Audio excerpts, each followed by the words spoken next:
Hello dear students, how are you? I hope you all are doing well at home. Welcome back science class from 7th standard. In this video session, we are going to learn chapter 13, lesson motion and time. Okay students, before we start our lesson, first we will recollect what we have learned about this topic. So இந்த topic பற்றி இந்த லெசனில் எது வரைக்கும் பார்த்துருக்கோம் ஓகேங்களா. இந்த லெசனில் இது வரைக்கும் மோஷன் அண்ட் டைம் ஓகேங்களா. மோஷன்னா என்ன, டைம்னா என்ன, இயக்கம் மற்றும் நேரம் ஓகேங்களா. இது ரெண்டுத்தை பற்றி தான் இந்த லெசன் ஃபுல்லாக பார்த்தோம். இதில் வந்து ஸ்லோனா என்ன, ஃபாஸ்ட்னா என்ன, இது ரெண்டுத்தையும் எப்படி கம்பேர் பண்ணி தெரிஞ்சுக்கிறது, எந்த ஒரு பொருள் வந்து ரெஸ்ட் கண்டிஷனில் இருக்குது, எது வந்து மோஷன் கண்டிஷனில் இருக்குது, அதாவது எது வந்து இயக்கத்தில் இருக்குது, எது இயக்கத்தில் இல்லை அப்படின்றத நம்ம பக்கத்தில் இருக்க ஒரு அனதர் ஆப்ஜெக்டை கம்பேர் பண்ணி தான் நம்ம தெரிஞ்சுக்கிட்டோம் இது வரைக்கும் ஓகேங்களா. நெக்ஸ்ட்டு எந்த மாதிரி டைப்ஸ் ஆஃப் மோஷன் பார்த்தோம். அனதர் ஒன் ஸ்பீடு ஓகேங்களா. ஸ்பீட்னா என்ன, ஸ்பீடோட ஈக்குவேஷன் வரைக்கும் பார்த்துருக்கோம் சரிங்களா. Next one measurement of time. Okay, now I will start a lesson. If you did not have a clock, how would you decide what time of the day it is. So இப்போ வந்து time என்ன நடக்குது, இந்த டே ஃபுல்லாக வந்து time எப்படி change ஆகுது அப்படின்றத நம்மளால் கிளாக் இல்லைனா கண்டுபிடிச்சி சொல்ல முடியாது. Have you ever wondered how our elders could tell the approximate time of the day by just looking at shadows. So அவங்களோட நிழலை பார்த்து தான் அந்த நம்மளோட ஏன்ஷியன்ட் பீப்புள் இருப்பாங்கள்ல, அதாவது நம்மளோட மூதாதையர்கள், அவங்களால நம்மளோட நிழலை பார்த்து தான் என்ன சொல்லிகிட்டு இருந்தாங்க, இவ்வளோ டைம் ஆகுது அப்படின்ற மாதிரி அவங்க மென்ஷன் பண்ணிகிட்டு இருந்தாங்க. How do we measure time interval of a month, a year? So அவங்க வந்து இந்த நிழலை பார்த்து சொல்லிட்டு இருக்காங்க. மந்த் எப்படி, இயர் எப்படி சேஞ்ச் ஆகுது அப்படின்றது என்ன ஆகுது, அவங்க எப்படி கண்டுபிடிச்சிருக்காங்க அப்படின்றத நீங்கள் இது வரைக்கும் யோசிச்சு பார்த்துருக்கீங்களா. Our ancestors noticed that many events in nature repeat themselves after definite interval of time. அதாவது கொஞ்சம் காலத்துக்கு நடுவில் ஒரு இன்டர்வல் பிட்வீன் 2 or 3 months அந்த மாதிரி ஒரு குறிப்பிட்ட, அதாவது இப்போ ஃபஸ்ட்டு ஒரு விஷயம் நடக்குதுன்னா இதே விஷயம் அதுக்கப்புறம் எப்போ நடக்குதோ அது வரைக்கும் வந்து அவங்க டைம் கால்குலேட் பண்ணிட்டு வந்து அதை கன்வெர்ட் பண்ணி சொல்கிறாங்க ஓகேங்களா. ஃபார் எக்ஸாம்பிள் இப்போ ஃபஸ்ட்டு வந்து கரண்ட் ஆஃப் ஆகுது, ஸோ நெக்ஸ்ட்டு ஒரு கரண்ட் ஆஃப் ஆகுது, இது ரெண்டுத்துக்கும் நடுவில் எவ்வளோ டைம் டிஃப்ரெண்ட் இருக்கோ அதை மென்ஷன் பண்ணி தான் இது வந்து ஒரு டே, ஒரு மந்த்து, இயர் அப்படின்றத மென்ஷன் பண்ணியிருக்காங்க ஓகேங்களா. For example, they found that the sun rises every day வந்து இந்த மார்னிங்கில் சன் வந்து ரைஸ் ஆகுது. the time between one sunrise and the next was called a day. So இன்றைக்கி மார்னிங் சன்ரைஸ் ஆகிருக்கு, திரும்ப அது எப்போ வந்து சன்ரைஸ் ஆகுதோ அது வரைக்கும் ஒரு நாள் அப்படின்றத அவங்க என்ன பண்ணியிருக்காங்க, கால்குலேட் பண்ணிகிட்ருக்காங்க ஓகேங்களா. the time between one sunrise and the next was called a day. So அந்த டைம் ஒரு சன்ரைஸ்க்கும் next similarly a month was measured from one new moon to the next. அதாவது பௌர்ணமின்னு சொல்லுவோம் தெரியுமா, அதுதான் நியூ மூன், நான் மூணுன்றது அமாவாசை ஓகேங்களா. ஸோ அந்த ஒன் நியூ மூனுக்கும் அடுத்த நியூ மூன் எப்போ வருதோ அது வரைக்கும் இருக்கிற இடைப்பட்ட காலங்களை அவங்க என்னன்னு சொல்கிறாங்கன்னா அது ஃபுல்லாக மந்த்து அப்படின்னு சொல்கிறாங்க. அதாவது இந்த இப்போ வந்து இன்றைக்கி பௌர்ணமி வந்திருக்கு, நெக்ஸ்ட்டு திரும்ப எப்போ வந்து பௌர்ணமி வருமோ, அதாவது நியூ மூன் வருமோ அது வரைக்கும் வெயிட் பண்ணுவாங்க, அதுதான் 1 month ஓகேங்களா. அப்போ நியூ மூன் வந்துருச்சுன்னா அப்போ தான் அவங்களுக்கு வந்து நெக்ஸ்ட் மந்த் ஸ்டார்ட் ஆகிருக்கு அப்படின்றது அவங்க மென்ஷன் பண்ணியிருந்தாங்க okay. A year was fixed as the time taken by the earth to complete one revolution of the sun. So அதாவது 1 year எப்படி கால்குலேட் பண்ணியிருந்தாங்க அப்படின்னா, பூமி வந்து அந்த சன்னை ஒரு ஃபுல்லாக ரொட்டேட் பண்ணி ஒரு ரவுண்டு வர்றதுக்கு எவ்வளோ நாள் எடுத்துக்குதோ அதை வந்து அவங்க என்ன பண்ணியிருந்தாங்க 1 year மென்ஷன் பண்ணியிருந்தாங்க. அதுக்காக அவங்க போய் ஸ்பேஸில் அங்கே உட்காந்து பார்த்தாங்களா அப்படின்லாம் கொஷின் கேட்கக்கூடாது ஓகேங்களா. அவங்க ஸ்பேஸ் எல்லாம் போய் பார்க்கல, நம்மளுக்கு அந்த டைம் காலகட்டம் மாறுது இல்லை. For example summer season, so next summer season வர வரைக்கும் நடக்கிற ப்ராசஸ் தான் வந்து அந்த மூன் வந்து ரொட்டேட் ஆகுது, சன் வந்து ரெவல்யூட் ஆகுது அப்படின்றத அவங்க என்ன சொல்லியிருக்காங்க, 1 year அப்படின்றத மென்ஷன் பண்ணியிருக்காங்க ஓகேங்களா.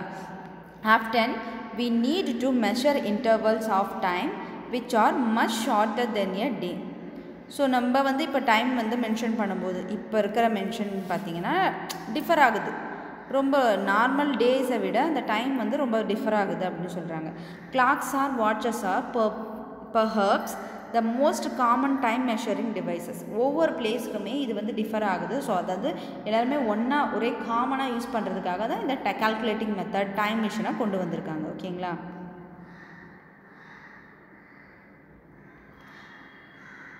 Have you ever wondered how clocks and watches measure time? The working of clocks is rather complex, but all of them make use of some periodic motion. One of the most well-known periodic motion is that of simple pendulum. So periodic motion mention ஒரு main கான்செப்டாக use பண்ணி தான் இவங்க வந்து clock ready பண்ணியிருக்காங்க. ஓகேங்களா? இதில் most popular ஒன்றுன்னு பார்த்தீங்கன்னா, அதாவது பீரியாடிக் மோஷனில் மோஸ்ட் காமன் ஒன்று எல்லாருக்கும் தெரிஞ்ச விஷயம் அப்படின்னு பார்த்தீங்கன்னா பெண்டுலம். சிம்பிள் பெண்டுலம்ன்றது ஒன்றும் இல்லை, ஒரு நூலை கட்டி ஒரு ஸ்டாண்டில் தொங்க விட்டு அடிச்சுட்டே இருக்கும் தெரியுமா, அதுதான் சிம்பிள் பெண்டுலம். அது 1 ரொட்டேஷனுக்கு எவ்வளோ டைம் எடுத்துக்குதோ அதுதான் 1 செகண்ட் அப்படின்றது உங்களுக்கு கால்குலேஷன் மெத்தட். இதுமாரி நீங்கள் வந்து 60 செகண்ட் கவுண்ட் பண்ணிகிட்டே இருந்தீங்கன்னா அது வந்து 1 மினிட். ஓகேங்களா? ஸோ இந்த கால்குலேஷன் யூஸ் பண்ணி தான் சிம்பிள் பெண்டுலம் மெத்தடை யூஸ் பண்ணி தான் என்ன பண்ணிகிட்ருக்காங்க, கிளாக்ஸ் வந்து ரெடி பண்ணியிருக்காங்க. ஓகேங்களா? நெக்ஸ்ட்டு வால் கிளாக் பார்த்துருப்பீங்க. இப்போ என்னென்ன டிஃப்ரெண்ட் டைப்ஸில் கிளாக்ஸ் வந்து நம்ம யூஸ் பண்ணிகிட்ருக்கோம். வால் கிளாக் யூஸ் பண்ணுறோம், டேபிள் கிளாக் யூஸ் பண்ணுறோம், நெக்ஸ்ட்டு டிஜிட்டல் கிளாக். ஓகேங்களா? இப்போ இருக்கிற கிளாக்ஸ் பார்த்திங்கன்னா இப்போ நியூ ட்ரெண்டு இந்த மாதிரி கிளாக்ஸ்லாம் யூஸ் பண்ணிகிட்ருக்கோம். ஸோ இதுதான் சிம்பிள் பெண்டுலமோட பிக்சர் உங்களுக்கு. ஓகேங்களா? This is a simple pendulum. So இந்த சிம்பிள் பெண்டுலம் வந்து 1 ரொட்டேஷனுக்கு எடுத்துக்குது தெரியுமா, அந்த டைம் தான் என்னன்னு சொல்கிறாங்கன்னா அந்த டைம் டிஃப்ரெண்ட். அதாவது இப்போ பிலேருந்து நான் ஏலேருந்து தள்ளி விடுறேன். ஓகேங்களா? அதாவது ஓவில் இருக்குது, ஓலேருந்து ஏக்கு போகுது, ஏலேருந்து திரும்ப ஓலேருந்து திரும்ப பிக்கு வருது. இந்த திரும்ப அந்த 0 பாயிண்ட்கே போகுது தெரியுமா, அதுதான் உங்களுக்கு 1 ரொட்டேஷன் அப்படின்னு சொல்கிறாங்க. ஓகேங்களா? A simple pendulum consists of a small metallic ball or a piece of stone suspended from a rigid stand by a thread. ஓகேங்களா? த்ரெட் மூலயமா இந்த ஸ்டாண்டை வந்து இந்த நூலு கூட, ஓகேங்களா, த்ரெட் யூஸ் பண்ணி ஒரு நூலு கூட கீழே இருக்க அயன் பாலை என்ன பண்ணியிருக்காங்க, டைப் பண்ணி விட்டுருக்காங்க. The metallic ball is called the pop of the pendulum. ஓகேங்களா? அந்த மெட்டாலிக் பாலை வந்து என்னன்னு சொல்கிறாங்க அப்படின்னா பாப் ஆஃப் த பெண்டுலம் அப்படின்னு சொல்கிறாங்க. ஓகேங்களா? Next shown the pendulum. So okay, listen. Show the pendulum at rest in its mean position. ஓகேங்களா? அதாவது மெயின் பொசிஷன் இருக்குது தெரியுமா, ஸ்டார்டிங் பாயிண்ட்டு, அதுலேருந்து திரும்ப சுற்றி ஒரு திரும்ப ஸ்டார்டிங் பாயிண்ட்டுக்கு எப்போ வருதோ அதுதான் 1 ரொட்டேஷன் அப்படின்னு சொல்கிறாங்க. when the pop of the pendulum is released after taking it slightly to one side, it behind to move to and fro. அதாவது முன்னாடியும் பின்னாடியும் போயிட்டு வருது. the to and fro motion of a simple pendulum is an example of a periodic or an oscillatory motion. So இந்த front and back வந்து move ஆகுது தெரியுமா, அது போயிட்டு திரும்ப ரிட்டர்ன் வருது இல்லை. ஸோ இந்த 1 ரொட்டேஷன் தான் என்ன அப்படின்னு சொல்கிறாங்கன்னா நார்மலாக நடக்கிற periodic motion R oscillatory motion அப்படின்னு சொல்கிறாங்க. ஓகேங்களா? The pendulum is said to have completed 1 oscillation when it pops starting from it means position O. The pendulum is said to have complete 1 oscillation. 1 oscillation complete பண்ணதுன்னா அந்த pop வந்து எதுலேருந்து எது வரைக்கும் move ஆகிருக்கணும் அப்படின்றத அவங்க சொல்கிறாங்க. when start its mean O point. O பாயிண்டில் வந்து ஸ்டார்ட் ஆகுது, moves to A to B and back to O. ஓகேங்களா? அதாவது பெண்டுலம் வந்து ஓவில் இருக்குது. ஓகேங்களா? O பாயிண்டில் இருக்குது. ஸோ இங்கேருந்து நான் இப்படி தள்ளி விடுறேன், திரும்ப ஏலேருந்து ரிட்டன் இங்கே வருது, இங்கே போகுது, திரும்ப இங்கே பிலேருந்து இங்கே ரிட்டன் வருது தெரியுமா. ஸோ இதுதான் வந்து 1 ஆசிலேஷன் அப்படின்னு சொல்கிறாங்க. ஓகேங்களா?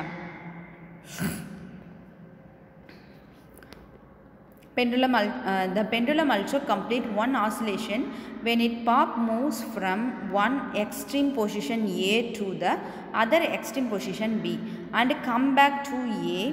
The time taken by the pendulum to complete 1 oscillation is called its time period. So இந்த ஃபுல்லாக ஒரு ஆசிலேஷனுக்கு எடுத்துக்கிற டைமிங் தான் என்ன அப்படின்னா டைம் பீரியட் அப்படின்னு சொல்கிறாங்க. ஓகேங்களா? இந்த ஃபுல் ரொட்டேஷனுக்கான கெப்பாசிட்டி என்னென்னா டைம் பீரியட் அப்படின்னு சொல்கிறாங்க. Okay,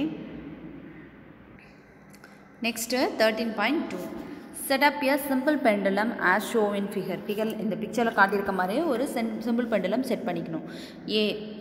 with a thread or string of length nearly 1 meter. 1 meter வந்து அந்த நூலோட த்ரெட்டோட ஹைட் எடுத்துக்கணும். Switch off all any fans nearby. Let the pop of the pendulum come to rest at its mean position.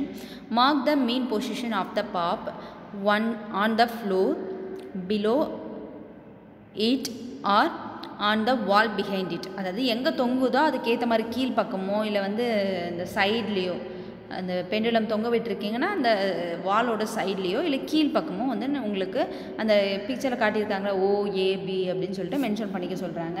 அந்த string இருக்குல்ல, நூல் thread தொங்க விட்டுருக்கீங்களே, அது வந்து கிட்டத்தட்ட 1 மீட்டர் இருக்கணும். அந்த மாதிரி செட் பண்ணிக்க சொல்கிறாங்க. ஃபேன் இருந்தால் ஆஃப் பண்ணிக்கணும். இந்த மாதிரி ப்ராசஸ்லாம் பண்ணிவிட்டு to measure to measure the time period of the pendulum we will need a stopwatch. So இதுக்கு வந்து ஸ்டாப் வாட்ச்னு ஒன்று தேவை. ஸ்டாப் வாட்ச் என்னென்னா, ஸ்டாப் பண்ணி ஆன் பண்ணணும், அடுத்த வாட்டி ஸ்டாப் பண்ணுற வரைக்கும் அது ஓடிட்டே தான் இருக்கும். ஓகேங்களா, நம்மளுக்கு வேணுன்றப்ப டைமாக ஆஃப் பண்ணிக்கலாம். ஸோ அதுதான் வந்து ஸ்டாப் வாட்ச்சு. அந்த ஸ்டாப் வாட்ச் யூஸ் பண்ணி தான் இந்த பெண்டுலம் கால்குலேஷனை நம்ம மென்ஷன் பண்ணணும். However, if your stopwatch is not available, a table clock or a wristwatch can be used. So அந்த 1 minute போது தெரியுமா, அந்த 1 minute வந்து நீங்கள் டைம் பார்த்து எவ்வளோ டைம் ஆகுது அப்படின்றத கால்குலேட் பண்ணிக்கோங்க.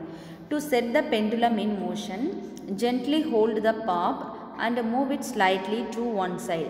Make sure that the string attached to the pop is tough while you displace it. Now release the pop from its displayed position. Remember that the pop is not to be pushed when it is released. பிடிச்சி தள்ளக்கூடாது.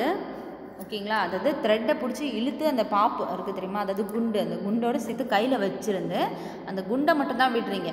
குண்டை பிடிச்சி தள்ளி விடலை. ஓகேங்களா, குண்டை லைட்டாக தான் release பண்ணணும். லைட்டாக ரிலீஸ் பண்ணும்போது அது போயிட்டு வருது தெரியுமா, அந்த 1 ஸ்பீடு. ஸோ அதை தான் மென்ஷன் பண்ணுறதுக்கு உங்களுக்கு டைம் கால்குலேஷன் கொடுக்குறாங்க. ஓகேங்களா,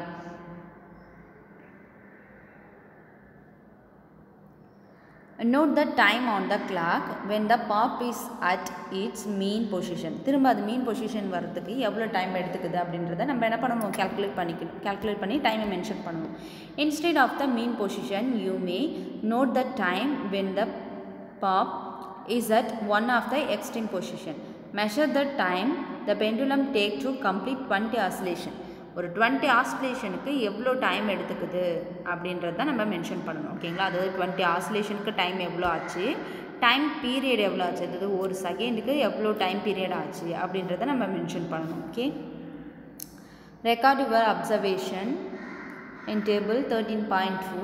The first observation shown in just a sample you observe could be different from this. Repeat this activity a few times and record your observation by dividing the time taken for 20 oscillation by 20. Get the time taken for 1 oscillation or the time period of a pendulum. If is the time period of your pendulum nearly the same in all cases? Note that a slight changes in the initial displacement does not affect the time period of your pendulum. Nowadays, most clock or watches have an electric circuit when one or more. Time period of a sample pendulum, length of the string. So அந்த ஸ்ட்ரிங்கை வந்து ஒவ்வொன்றுத்துக்கும் various பண்ணி இதே same மெத்தடை பண்ணி பார்க்க சொல்கிறாங்க. அப்படி பண்ணும்போது உங்களுக்கு அந்த டைம் பீரியடோ இல்லை நெக்ஸ்ட்டு வந்து ஆசிலேஷன், அதாவது 20 ஆசிலேஷனுக்கு எவ்வளோ டைம் எடுத்துக்குதோ, இந்த செகண்டை வந்து வேரியஸ் ஆகுதா இல்லையா அப்படின்றத என்ன பண்ண சொல்கிறாங்க, செக் பண்ணி மென்ஷன் பண்ண சொல்கிறாங்க. முக்கால்வாசி வந்து சேமாக தான் இருக்கும், சேஞ்ச் ஆகிறதுக்கு சான்சஸ் இல்லை. அப்படி சேஞ்ச் ஆகுதா, கொஞ்சம் ஸ்லைட்டாக டிஃபர் ஆகுதா அப்படின்றத மென்ஷன் பண்ணணும். ஓகேங்களா, okay, next one. These clocks are called quartz clock. So இப்போ வந்து எலக்ட்ரிக் சர்க்யூட் யூஸ் பண்ணி கிளாக்ஸ் யூஸ் பண்ணிகிட்டு இருந்தாங்க தெரியுமா. ஸோ அந்த கிளாக்ஸை வந்து குவார்ட்ஸ் கிளாக்ஸ் அப்படின்னு சொல்கிறாங்க. ஓகேங்களா, குவார்ட்ஸ்ன்றது ஒரு விதமான கிளாக் தான். ஓகேங்களா, இப்போ இந்த சாண்ட் கிளாக், அடுத்து வாட்டர் கிளாக் அதெல்லாம் சொல்கிறோம்ல. ஸோ அதே மாதிரி, அதாவது சன்லைட்டில் நிழலில் ஷேடோ கிளாக் இதெல்லாம் சொல்லுவோம். இதே மாதிரி குவார்ட்ஸ்ன்றது ஒரு கிளாக். ஓகேங்களா, the time measured by quartz clock is much more accurate than that by the clock available earlier. இருந்ததை விட இந்த குவார்ட்ஸ் கிளாக்ன்றது ரொம்ப அக்யூரேட்டாக இருக்குது டைமு அப்படின்றத அவங்க சொல்லியிருக்காங்க. ஓகேங்களா, okay students, that's the end of our topic. If you have any doubt, please leave a question in our WhatsApp group.